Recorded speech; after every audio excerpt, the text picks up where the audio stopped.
Have you seen a child hand flapping or spinning around?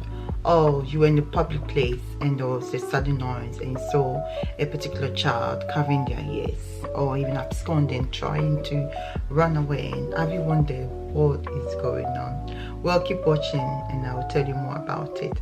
I'm Mabna. I'm a gospel artist. I write and release songs about my faith and my experience, and I also talk about topics that are important to send children and send families in general.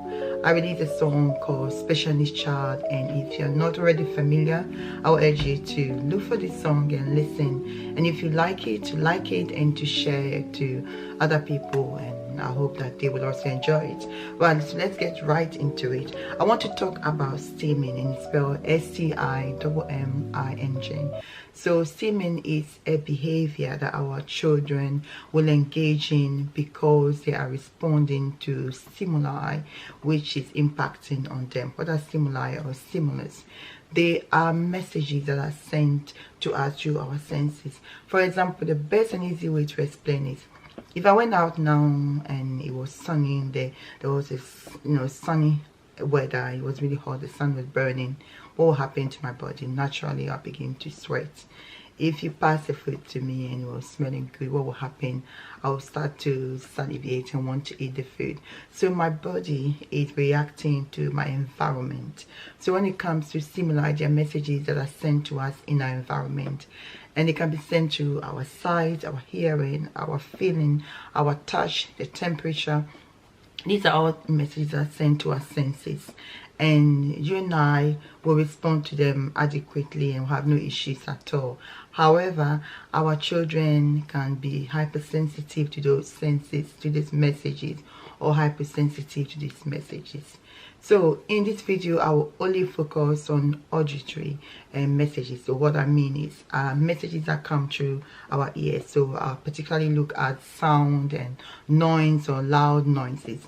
Okay, so some of our children are hypersensitive to noise. So what it means, for example, is that noise, if I'm sat in the classroom, for example, and the birds are outside and the birds are singing, it's expected, it's not a big deal for me, but for some of our children, it's a big deal for them. Or if the people on the corridors, I'm in the classroom, and they were chatting and laughing and speaking, having a conversation, it'll be okay. I'll just focus on my studies, right? I'll listen to the teacher, right?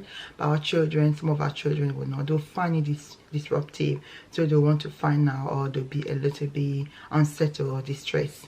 Most children will be labeled as distractive in class. They are not paying attention. They'll say it isn't necessarily because they are not paying attention. It's because of the stimuli in the environment. The message that has been sent to their ears is overwhelming for them. We also have some children who are actually undersensitive to sound or noise. What I mean, they seek more sound and noise. Unlike majority of our children who find sudden noise quite distressing for them, there are some children who actually want more noise.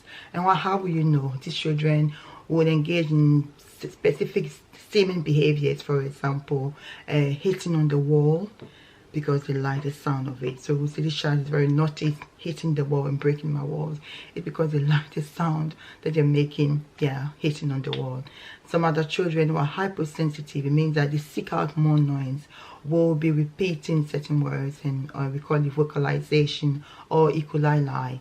So they will repeat a particular word, a familiar word or a phrase. For example, I want to go to play football. I want to go to play football. They can repeat that 1,000 times and not be tired.